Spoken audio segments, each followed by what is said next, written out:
Diabetes और blood pressure का पूरा सीधा कनेक्शन है। जो डायबिटिक्स लोगों में देखा गया है कि हाई ब्लड प्रेशर के इंसिडेंस ज़्यादा हैं, और जब दोनों चीज़ें मिल जाती हैं, हाई ब्लड प्रेशर भी और डायबिटीज़ भी, तो हार्ट डिज़ीज़ और स्ट्रोक और किडनी डिज़ीज़ की संभावना बहुत कई गुना ज़्यादा बढ़ जाती है। तो दोनों मिलके it's a deadly combination. High blood pressure and diabetes is a deadly combination for heart diseases. और सर इसके सिम्पटम्स पे अगर बात की जाए, जैसे आपने बताया भी कि सिम्पटम आते हैं। इसके पहले आप कह रहे थे कि किसी-किसी को हार्ट अटैक आया है अगर डांस करते हुए, जैसे आजकल काफ़ी न्यूज़ में रहती हैं खबरें। आपने बताया था कि ये कुछ उनको हार्ट सिम्पटम्स देता है। क्या आजकल जो बहुत स्ट्रेस वाली लाइफ़स्टाइल लोग जी रहे हैं, किसी को चक्कर आना और बेचैनी होना, ये हाई बीपी के लक्षण हो सकते हैं? ये बिल्कुल हो सकते हैं। हाई ब्लड प्रेशर के जो कॉमनेस्ट सिम्पटम्स हम बता सकते हैं कि एक तो हेडेक होना, जो सबको मालूम है कि हेडेक।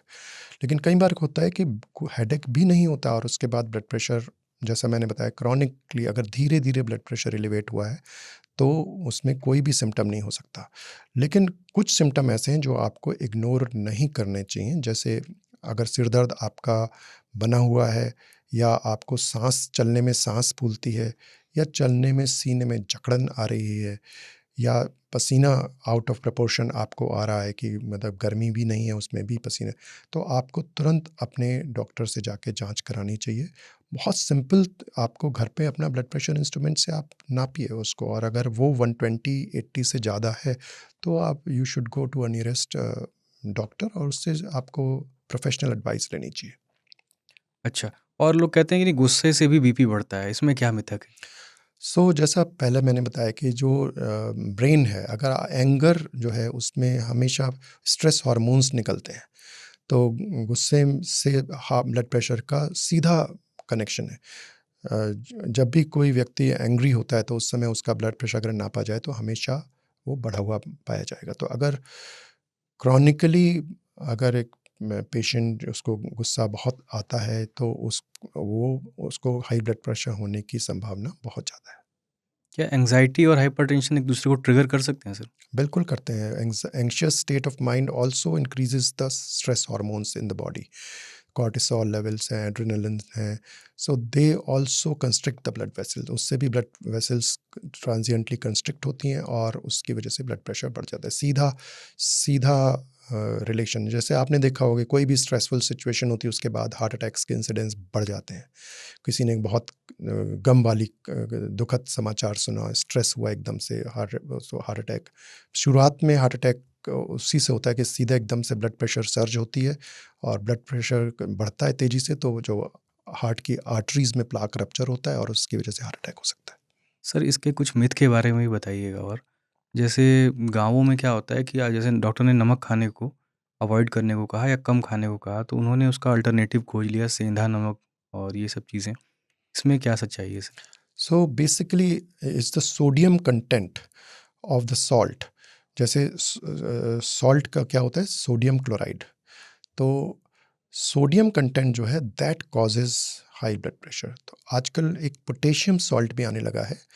तो पोटेशियम सॉल्ट, अगर के सॉल्ट करके नाम से आता है, वो अगर आप उसका सेवन करें, तो उसमें ब्लड प्रेशर उतना नहीं बढ़ता है वो। इसलिए सोडियम सॉल्ट जो है, उसको अवॉइड करना चाहिए, लेकिन पूरी तरह अवॉइड नहीं करना है, पूरी तरह नहीं रोकना है। जैसे मैंने बोला, sodium is also important for body. तो 5 ग्राम तक आपको सॉल्ट ले सकते हैं। 5 ग्राम क्या होता है? 1 लेवल टीस्पून, एक छोटा चाय का चम्मच जो होता है, उसका दैट इज़ 5 ग्राम्स। एक 24 घंटे में आपको 5 ग्राम से ज़्यादा सॉल्ट सेवन नहीं करना चाहिए। पोटेशियम सॉल्ट अगर आपके पास उपलब्ध है, तो वो आपके लिए बेहतर माना जाता है।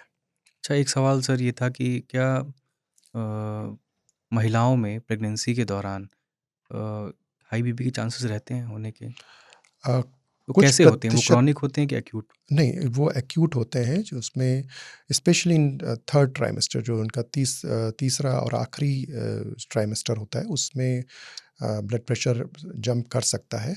और उसको प्री एक्लिम्पसिया बोलते हैं। तीसरा ट्राइमेस्टर क्या हुआ सर, जो समझाते हैं? ट्राइमेस्टर मतलब 3 जो यूजुअली 9 महीने की प्रेगनेंसी होती है, तो स्टेज। पहला ट्राइमेस्टर होता है 0 to 3 months, 3 to 6 months second trimester, और 6 months to 9 months is the third trimester. Third trimester सबसे ज़्यादा इसमें डेंजरस होता है, क्योंकि उसके बाद डिलीवरी होती है और उस लेडी की बॉडी में कई सारे परिवर्तन आते हैं। ब्लड प्रेशर बढ़ जाता है, ब्लड वॉल्यूम बढ़ता है, क्योंकि उस समय दो जिंदगियों को संभालता है मदर का हार्ट। तो उस समय अगर रक्तचाप बढ़ता है लेडी का, तो वो दोनों के लिए, मदर के लिए भी एज वेल एज फीटस जो है बेबी के लिए भी हार्मफुल होता है। और अगर ये डेंजरस लेवल से ऊपर हो जाए तो इसको प्री एक्लेम्पसिया बोलते हैं, जो कि बेबी के लिए बहुत हार्मफुल होता है। उसमें अबॉर्शन हो सकता है या लो बर्थ वेट का बेबी हो सकता है। तो इसलिए प्रेगनेंसी में ब्लड प्रेशर को बहुत केयरफुली मॉनिटर करना चाहिए, और अगर वो बढ़ा हुआ है तो अपनी लेडी डॉक्टर से जाके उसको ठीक कराना चाहिए। और मेनोपॉज के बाद भी क्या हाई बीपी के चांसेस रहते हैं?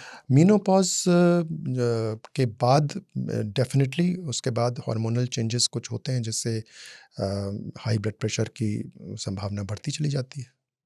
अच्छा, कुछ लोग सर, क्या होता है कि आप बता रहे थे अभी लाइफस्टाइल चेंज से हम उसको रिवर्स कर सकते हैं अगर प्री हाइपरटेंशन है। उसके बाद लोग दवाइयाँ छोड़ देते हैं खाना। क्या ऐसा हो सकता है कि दवाइयाँ अगर आप नियमित नहीं ले रहे हैं तो वापस आपको दोबारा हाई बीपी के शिकार हो सकते हैं? तो ये एक बहुत कॉमन मिथ है कि लोग ये सोचते हैं कि एक बार ब्लड प्रेशर की दवा शुरू हो गई तो वो छोड़ी नहीं जा सकती। ऐसा नहीं है। अगर आपने लाइफस्टाइल चेंजेस कर लिए हैं, और तो काफ़ी हद तक आपने अपना वज़न घटा लिया है, सॉल्ट कम कर दिया है, स्मोकिंग छोड़ दी है, अल्कोहल कम कर दिया है, तो काफ़ी हद तक आप ब्लड प्रेशर की दवाइयाँ कम कर सकते हैं, और कुछ केसेस में ब्लड प्रेशर की दवाइयाँ छूट भी जाती हैं। लेकिन आपको अपने आप ब्लड प्रेशर की दवाइयाँ नहीं बंद करनी चाहिए। हमेशा एक डॉक्टर की सलाह पे, अगर डॉक्टर समझता है और आपने अपना ब्लड प्रेशर मॉनिटर किया है घर पे रेगुलरली, अगर वो 120-80 से के नीचे आ रहा है, तो डॉक्टर की सलाह पे आपको दवाइयाँ रोकनी चाहिए, अपने आप नहीं रोकनी।